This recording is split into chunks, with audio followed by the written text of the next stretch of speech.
สบายดีทุกคนมื้อนี้สิพาทุกคนมาเฮ็ดหมูแผ่นหรือว่าไผมักกินซีนงัวก็สามารถใช้ซีนงัวได้เด้อ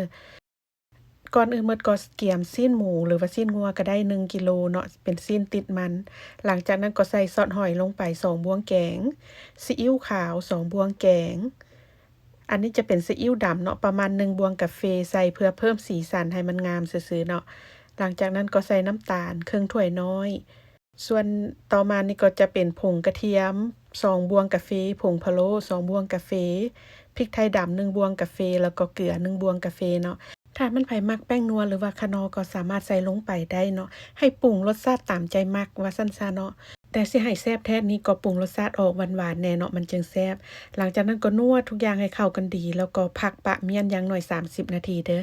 พักให้มันเข้าเนื้อเข้าหนังก่อนหลังจากนั้นก็เอาซีนหมูนี้มาแผ่ใส่เจี้ยไข่แบบนี้เนาะถ้ามันไผบ่มีเจี้ยไข่ก็สามารถใส่เป็นถุงยางก็ได้เนาะแผ่ให้มันเป็นแผ่นบางๆหลังจากที่แผ่ให้มันเต็มแผ่นเจี้ยนี้แล้วก็เอา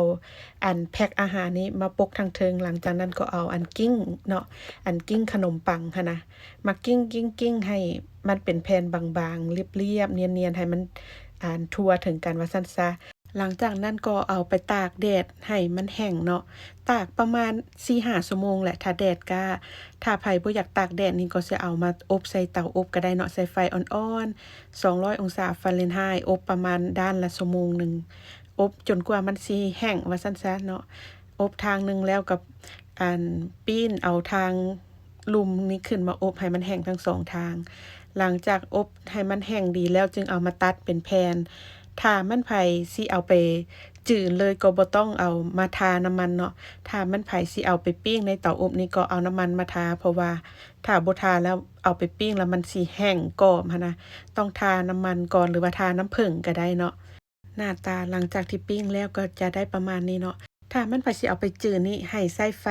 กลางค่อนข้างอ่อนเนาะเอาไปจือเพราะว่าใช้ไฟแรงเดี๋ยวมันสิไหม้ก่อนสุกหั้นนะลองเอาสูตรนี้ไปเฮ็ดกินเบิ่งเด้อ